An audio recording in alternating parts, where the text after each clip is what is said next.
le sujet que je me suis donné pour aujourd'hui, c'est donc qu'est-ce qu'un empire? Et avec sous-titre à la recherche des généalogies. C'est-à-dire, je vais traiter une série des écrits portant sur des tentatives soit de définir, soit d'éviter la définition de l'empire. Et puis, par la suite, on va tâcher de voir quelles sont les généalogies possibles des empires qu'on trouve à l'époque moderne, c'est-à-dire, en grosso modo, à partir du 15e siècle. Alors, si on regarde le monde en 1700, hein, vous voyez sur cette carte, on voit que c'est un monde où une grande partie de la surface est occupée par des empires.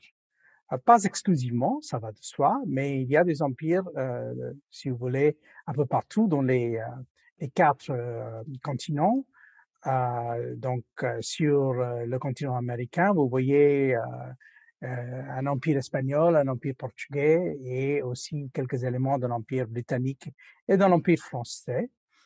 Puis, en Europe, bien sûr, il y a plusieurs empires, y compris l'empire russe qui va jusque dans le Pacifique.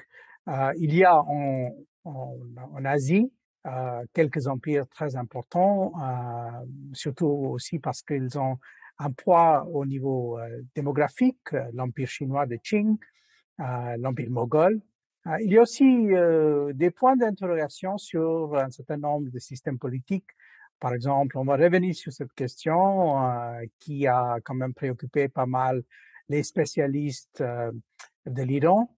Faut-il appeler les domaines des Safavides un empire ou pas?